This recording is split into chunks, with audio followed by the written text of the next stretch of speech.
Hello, family. Have you ever made some bad choices that led you down the wrong road and maybe back into some sin cycles? Well, that's what happened to me. But having that personal with God, it's like the prayer every day, the seeking His face, the reading His Word, you know, that's like money in the bank, and you get a return on that. Me doing these videos, and the people, reaching out, letting me know, that God is using me to help them. That's all currency. That's spiritual currency that you can draw on when you're down.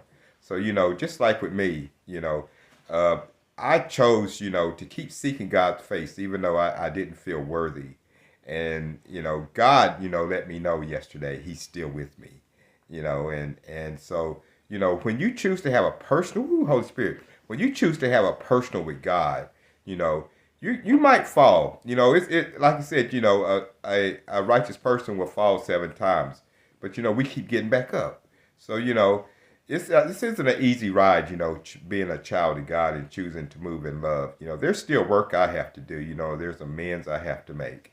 But, that's what we do as children of God. We're not perfect, but we choose, to not give up and choose to be loving. So, so when you choose to, seek God's face on a daily basis, to read, meditate, and to pray, that's like a currency that you can draw on, when you're maybe not able to do that.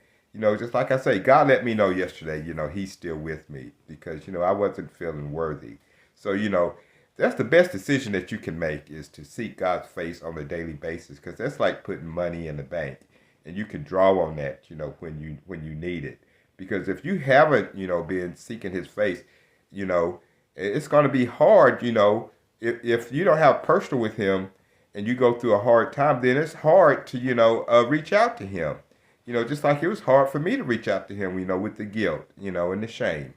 But, God's love, will cover all, whatever we've done, Jesus got it covered. So, uh, whatever you've done, it's not too much that God can't handle or forgive you. Because He already knows. He knows what we're going to do before we do it and what we're going to think before we think it. So just don't be ashamed to turn to God no matter what you've done because He will pull you out of any darkness that you might go through. But anyway, I love you. God bless you. There's no relationship greater than the one with our loving and glorious Creator. Thank you for watching. Have a blessed day, and I love you.